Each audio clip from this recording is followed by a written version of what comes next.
Hello mga loves! Welcome back to my channel! For today's video, ay gagawa po ako ng donuts.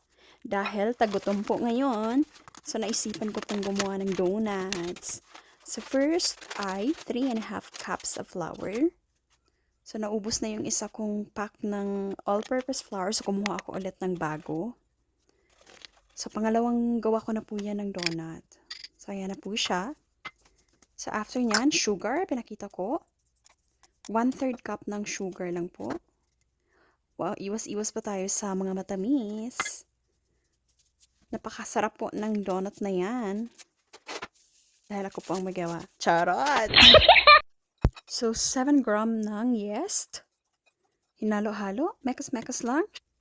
Then I add 2 tablespoons of butter. Unsalted butter po yan ha. Para masarap yung kanyang pagka-mix dyan sa ating donut. Hinugasan ko po muna yung aking cups dyan kasi may i-add po akong next to cup 3/4 cups of water and then imasa mo po yan. Knead until your donut dough is already soft. Mga 20 minutes po. So andyan naman po yan nakalagay. So 20 minutes kneading. After nyan, ang ganda-ganda na po ng iyong dough. Napaka-soft. So nakikita nyo po, matinding labanan po ang ginawa ko dyan para maging malambot po ang aking donut dough. So after nyan, nilagyan ko ng oil ang aking bowl. After nilagay ko siya, yung dough, at nag-cover.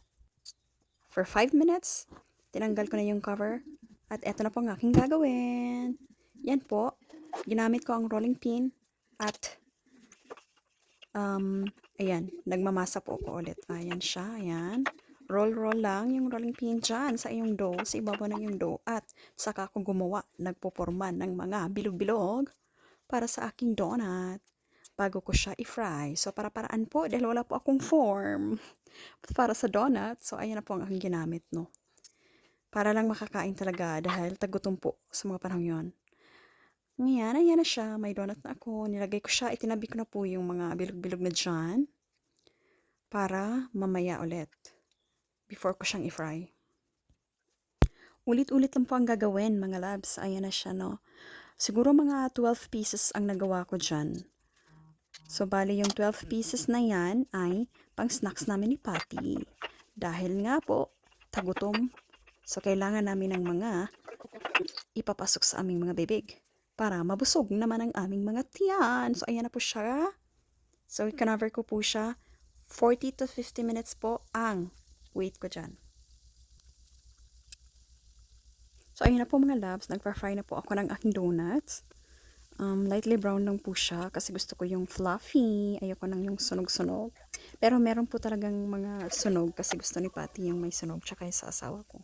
So, ayan na siya. Luto na yung apat. So, naglagay po ulit ako hanggang matapos po yan. So, ganyan yung pama niya. Tapos, nilagyan ko siya ng sugar after. Ayan na siya. So, there you have it. Thank you for watching.